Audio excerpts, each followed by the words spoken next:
Hola, ¿qué tal? Buenas tardes, buenos días, buenas noches, estimados alumnos. Les saluda su maestra Paulina Ultraras Correa y vamos a continuar el día de hoy con la unidad número 3 y en esta ocasión en los subtemas consecuentes a lo que vimos en la sesión pasada. En esta ocasión hablaremos de el consumo y el ahorro. Bien, estos términos que son bastante comunes para nosotros, pero que son bastante importantes en una economía de mercado, dicen lo siguiente. El consumo y el ahorro son dos conceptos fundamentales en la economía que se refieren a cómo los individuos y las familias gestionan sus ingresos. Ambos influyen en la economía de un país y son importantes para el análisis del comportamiento del consumidor. ¿Qué es el ahorro? Bueno, el ahorro es la parte del ingreso que no se destina al consumo. Es la cantidad que las personas y familias deciden reservar para un futuro. Tipos de ahorro: tenemos el ahorro espontáneo, que es el que ocurre de manera natural y sin planificación. Ahorro forzado es aquel que se realiza debido a obligaciones, como la que no sé, nos detienen por ahí en el trabajo, en los empleos, que nos dan o nos quitan una parte de nuestro salario para poderlo ingresar a un fondo de ahorro, ¿no? Y el ahorro programado es el ahorro planificado, donde se establece una meta de ahorro específica para un fin determinado, ¿no? Aunque nosotros lo consideremos un tema quizás solamente teórico, es muy importante porque esta cantidad de ahorro en un futuro determinado puede impactar directamente en las decisiones de las empresas, de las personas, de las industrias y pues por supuesto en las economías de mercado. En un país donde más se ahorra, por supuesto, mayor confianza se tiene en la moneda y en el mercado. Porque si no tenemos confianza en nuestro mercado, sabemos que el dinero, pues no sabemos si lo debemos dejar abajo de una almohada, meterlos en un banco, mandarlos al extranjero. El ahorro puede haber de diferentes formas, ¿no? En la parte de líquida, que es el efectivo, o el ahorro incluso en algunos tipos de instrumentos financieros como son pues algunas inversiones, CETES, etcétera. Muy bien, continuemos. ¿Qué factores afectan el ahorro? Bien, la tasa de interés. Esta, como se ha mencionado anteriormente, entre más alta es una tasa de interés, mayor y más atractivo es mantenerlo ahorrado. ¿Por qué? Pues si yo tengo una tasa de interés como el día de hoy de 10-11% en el mercado, si yo lo gasto, me cuesta esa cantidad, ¿no? Porque la tasa de interés significa que es el costo del dinero, cuánto te cuesta tener dinero. La tasa de interés, por lo tanto, se dice en este ejemplo que una tasa de interés más alta va a incentivar a que las personas guarden su dinero porque es mejor ahorrarlo y tener más rendimiento que gastar ese dinero, porque para conseguir otra vez ese dinero por medio a lo mejor de una necesidad, un préstamo o X, nos va a costar 10% tener ese dinero. ¿Qué otra cosa afecta? Pues las expectativas de los ingresos futuros. Por supuesto, si se espera un nuevo ingreso, un nuevo trabajo, una nueva actividad, algo, pues va a tener como esa expectativa de que la gente puede ahorrar. Y también la inflación. Una inflación alta puede disminuir el poder adquisitivo, lo que afecta al ahorro, que es lo que yo les mencionaba. Entre más seguro se sienta una persona o una economía, por supuesto vas a tener más la facilidad de querer ahorrar. Porque si tú ves que tu dinero se va a perder con la inflación, es decir, tu poder adquisitivo va a bajar con el paso del tiempo, pues no decides ahorrarlo, prefieres gastarlo en el momento antes de que tu dinero no valga, ¿cierto? Bueno, vamos a ver qué es el consumo. Y el consumo es un concepto central en la economía que se refiere a la utilización de bienes y servicios por parte de los hogares y las personas. Es una de las principales actividades económicas y tiene un impacto significativo en el crecimiento económico de un país, ¿sí? ¿Qué tipos de consumo tenemos? Bienes duraderos, productos que tienen una vida útil prolongada, como automóviles, muebles, electrodomésticos, ¿no? Casas también. Bienes no duraderos, productos que se consumen rápidamente, bebidas, alimentos, hasta incluso mucha ropa, ¿no? Con estos nueva ropa que se llama fast fashion, que pues rápidamente incluso se daña. Y tenemos también consumo de servicios, que son las actividades que satisfacen necesidades y deseos, educación, transporte, entretenimiento, turismo, etcétera, etcétera, etcétera. ¿Qué factores afectan el consumo? Uno es el ingreso disponible. Cada vez que el ingreso de los hogares aumenta, generalmente más aumenta el consumo. Es decir, como nosotros muchas veces escuchamos, entre más ganas, más gastas, porque pues es un precepto económico, ¿no? Si tú tienes más, no quiere decir que vas a dejar de gastar, quiere decir que vas a gastar más. Por aquí hay una nota, sin embargo, no todos los incrementos en los ingresos se traducen en un aumento proporcional del consumo. No quiere decir que si te aumentas 50% tu ingreso, vas a aumentar 50% tu consumo. Puede ser que en una parte puede cambiar, a lo mejor del 20%, del 50% que aumentó, tú nada más aumentas tu consumo en el 20%. Y por ende, quizás el 30% restante se va al ahorro, ¿cierto? También existen las preferencias y los gustos. Las decisiones de consumo están influenciadas por las preferencias personales, tendencias culturales y de moda. Y las expectativas económicas. La percepción de la situación económica futura puede influir en la disposición de gastar. Si se espera un crecimiento económico, las personas estarán dispuestas a consumir. En el momento, al día de hoy, tenemos algunas afectaciones, ¿cierto? No sabemos si debemos o no debemos de consumir, porque no sabemos si sí entran los aranceles, si no entran los aranceles, si nos va a salir más caro la comida, si nos va a salir más barato, si vamos a hacer un acuerdo comercial con otro país, si Estados Unidos sigue siendo nuestro aliado comercial, etcétera, ¿no? Entonces tenemos esta disposición o esta expectativa de duda, de incertidumbre que no nos permite tomar decisiones acertadas hacia el futuro. También tenemos la tasa de interés, que es lo que nos afecta. Las tasas de interés afectan el costo del crédito. Tasas más bajas pueden incentivar el consumo financiado, mientras que tasas más altas pueden desincentivarlo, ¿no? Si está muy alta la tasa de interés, prefiero, como dijimos anteriormente, guardarlo. Y si al contrario está bajo, pues me endeudo, ¿no? Compro una casa, no sé, en un financiamiento porque la tasa de interés está baja. Si por otro lado está cara, pues le piensas porque no sabes qué tanto te va a rendir tu dinero en el caso de que incluso hubiese por ahí un aumento de los precios, ¿no? Un aumento de los precios como lo vemos a continuación. Si la inflación puede afectar el poder adquisitivo, por supuesto. Si los precios suben rápidamente, las personas pueden reducir su consumo o cambiar productos más baratos. Hacemos lo que se llama efecto sustitución y dejamos de consumir ciertas cosas para poder satisfacer las necesidades básicas. ¿Qué es la curva del consumo? Se representa entre la relación entre el ingreso y el consumo. A medida que el ingreso aumenta, el consumo también tiende a aumentar, pero la relación no es lineal. Hay algo que se llama propensión marginal al consumo, que es el cambio en el consumo resultante de un cambio en el ingreso, es decir, cuando se consume adicionalmente cuando se recibe un ingreso extra.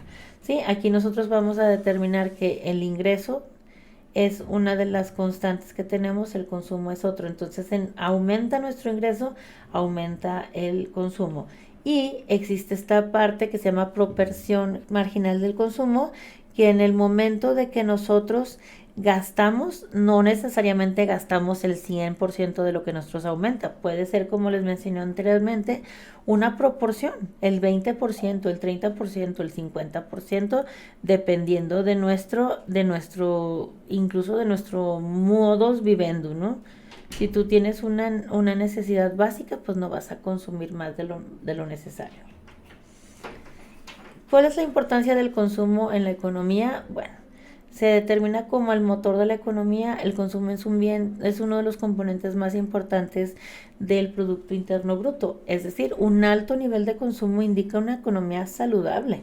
Entre más consumamos, quiere decir que las personas estamos contentas, estamos consumiendo, estamos a gusto, ¿no? Las empresas ajustan su producción en función del nivel de consumo, lo que puede influir en la inversión y el empleo. Si más se consume, las empresas empiezan a incentivar que la inversión, contratamos más personal, conseguimos más maquinaria, e invertimos en tecnología, invertimos en capacitaciones y pues esto sigue siendo a la larga un efecto consecutivo, ¿no? Indefinido. Más se consume, más se produce, más se gasta, más se ahorra, etcétera, etcétera. Este es un efecto multiplicador. Ahora que existe este entendido de qué es el consumo y el ahorro, ¿cuál es la relación que tiene? La curva del consumo representa la relación entre el ingreso y el consumo. A medida que el ingreso aumenta, el consumo también, pero no la misma proporción. Ya dijimos eso. La proporción marginal del consumo es la fracción del ingreso adicional que se destina al consumo y esto quiere decir que una proporción más alta quiere decir que las personas consumen mayor parte de su ingreso adicional, o sea, no lo ahorran, sino que lo gastan. Y por otra parte tenemos la proporción marginal del ahorro, que es la fracción del ingreso adicional que se destina al ahorro, ¿sí? Entonces, ¿qué quiere decir esto? Que hay dos, el producto propensión marginal del consumo es si las familias tienden a gastar más este extra que le están dando o las familias tienden a ahorrar más. ¿Sí? Entonces, en este caso siempre tenemos que considerar que el 100% de un aumento, si yo gano 1,000 pesos y me aumentan 1,000 pesos, este otro 1,000 pesos es el 100%, ¿no? Si yo tengo 52% en proporción marginal del consumo, quiere decir que el 48% se va a un ahorro. Y si es la inversa, si yo tengo 48% en consumo, se supondría entonces que lo restante, que es el 52%, va al ahorro. Ahí es importante entender por qué se ahorra y por qué se consume, ¿sí? Finalmente, ya casi para acabar, entendemos también cuál es la diferencia entre inversión y gasto público. Que en la parte principal, en la parte anterior, ustedes observaron que se refería a algo que era dentro del Producto Interno Bruto una de las variables más importantes. Ahora la inversión y el gasto público. La economía es fundamental porque afecta a todos los aspectos de la vida diaria, desde la producción y distribución de bienes hasta la generación de empleo y la estabilidad financiera. Entender la economía ayuda a tomar decisiones informadas, tanto a nivel personal como en las políticas públicas, y esto es clave para el desarrollo sostenible y la mejora del bienestar social. ¿Qué es la inversión? Bueno, se refiere al uso de los recursos financieros para adquirir bienes y servicios que se espera generen un retorno en el futuro, el costo de oportunidad. A diferencia del consumo que se centra en la satisfacción inmediata de necesidades, la inversión busca aumentar la capacidad productiva y un crecimiento económico a largo plazo. ¿Sí? Como la educación en este momento, ustedes invierten tiempo, dinero y esfuerzo porque esperan que esto a futuro, en un largo plazo, pues les retribuya, ¿no? Les retribuya algo. ¿Qué tipos de inversión tenemos? La inversión de capital físico, bienes de capital, adquisición de maquinaria, equipos, edificios, infraestructura, etcétera. O inversiones en infraestructura, por ejemplo, los proyectos de construcción de carreteras, puentes, escuelas, hospitales, etcétera. También existe la inversión en el capital humano, gastos en educación, formación, capacitación, todo lo que sea la gestión del capital humano que apoye o aporte un aumento en el conocimiento, en la experiencia, en las habilidades de los mismos para que puedan apoyar o aportar mayor cantidad de conocimientos en un futuro, ¿no? Inversión financiera, activos financieros como bonos o otros instrumentos pues que generan rendimientos. Y una de las más importantes es la inversión extranjera directa, que es la inversión que hacen empresas de otros lados del mundo y que vienen a este país, inyectan dinero para poder tener activos en el país, ¿sí? Y estos generen dividendos o generen un rendimiento en un corto, mediano o largo plazo. ¿Qué factores afectan a la inversión? La tasa de interés, expectativas económicas, políticas gubernamentales, disponibilidad de recursos y estabilidad política y económica. Aquí creo que ya lo explicamos en las otras positivas, tasa de interés, el costo del dinero, cómo vamos a ver la expectativa de la economía, la oferta y demanda agregada, qué políticas gubernamentales están trabajando, cómo es abierta la economía, es cerrada, es una economía centralista, es como la de Estados Unidos que están tratando de proteger a sus empresas, o abierta al mercado internacional. Si existe la disposición de estos recursos, las carreteras, la infraestructura, la movilidad de los insumos, de los recursos, etcétera, y por supuesto la estabilidad que existe en un país. ¿Qué tanta seguridad tiene este país? Y no me refiero nada más a la seguridad, me refiero a la parte política, la estabilidad en general de una economía. ¿Cuál es la importancia de la inversión? Bueno, número uno, el crecimiento económico. Número dos, la generación de empleo. Número tres, la innovación y la competitividad. Entre más crecimiento, por supuesto, hay más empleo, y por lo tanto más empleo obligará a las empresas a la investigación y el desarrollo, fomentar la innovación y mejorar la competitividad de las empresas. Dice aquí una nota: la inversión y Producto Interno Bruto. La inversión es uno de los componentes del PIB junto con el consumo y el gasto público. Las exportaciones netas. Un aumento en la inversión generalmente conduce a un aumento en el Producto Interno Bruto. Y bueno, para terminar ya, ¿qué es el gasto público? Pues es el total de todos los gastos realizados por el gobierno en bienes y servicios para satisfacer las necesidades de la sociedad y fomentar el desarrollo económico. Incluye tanto el gasto corriente como el gasto de capital. ¿Cuál es el gasto corriente? Salarios y sueldos a empleados públicos, servicios públicos, educación, salud, seguridad, etcétera. Y las transferencias son subsidios, pensiones, ayudas sociales, que tenemos en este momento bastantes. Todo ese es el gasto corriente. Gasto de capital es inversión en infraestructura, construcción de carreteras, puentes, hospitales, escuelas y demás. Proyectos de desarrollo, inversiones en tecnología y por supuesto el desarrollo sostenible, como son la parte solar, eólica, toda esta parte que podemos determinar sostenible el día de hoy. ¿Qué efectos tiene el gasto público en la economía? Una estimulación en la demanda, es decir, va a haber más demanda de productos, creación de empleo, el desarrollo de la infraestructura, va a mejorar por supuesto la vida, las carreteras, la salud de las personas dentro de la economía, y por supuesto una distribución de los ingresos. Se busca entonces eliminar la brecha de desigualdad en una economía. Entre mayor exista el gasto público en la economía, se busca cambiar el estereotipo, el paradigma de que hay lugares más pobres que otros, más riqueza, más pobreza, etcétera, ¿no?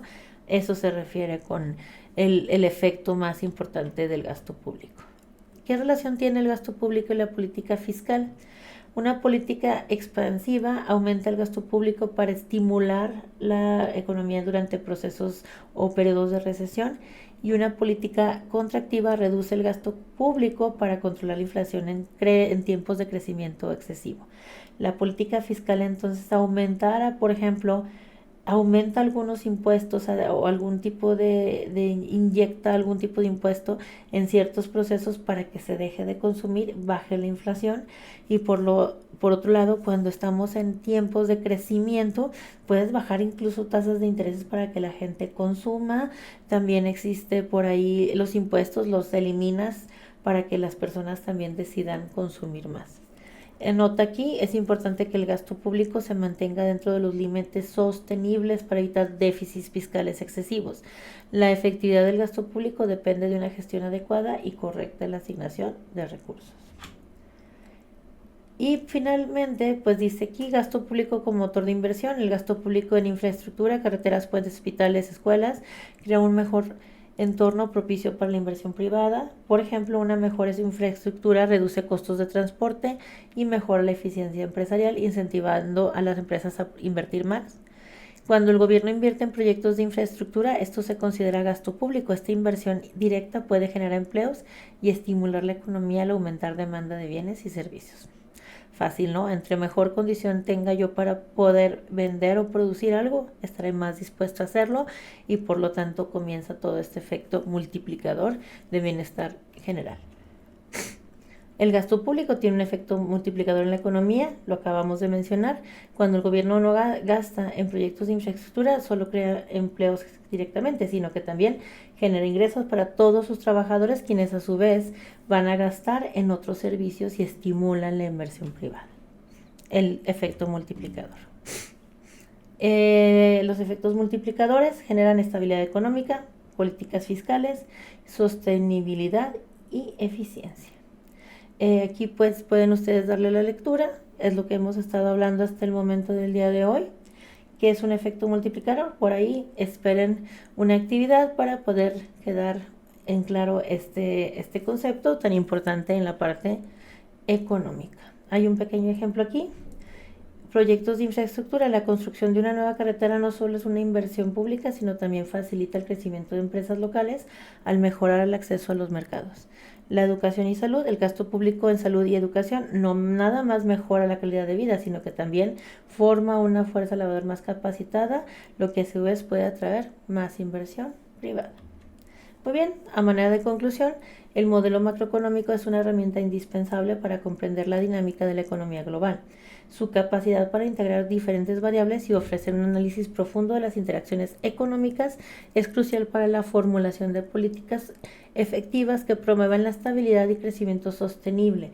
La continua evolución de estos modelos, especialmente en respuesta a cambios estructurales y crisis globales, es vital para enfrentar los desafíos económicos.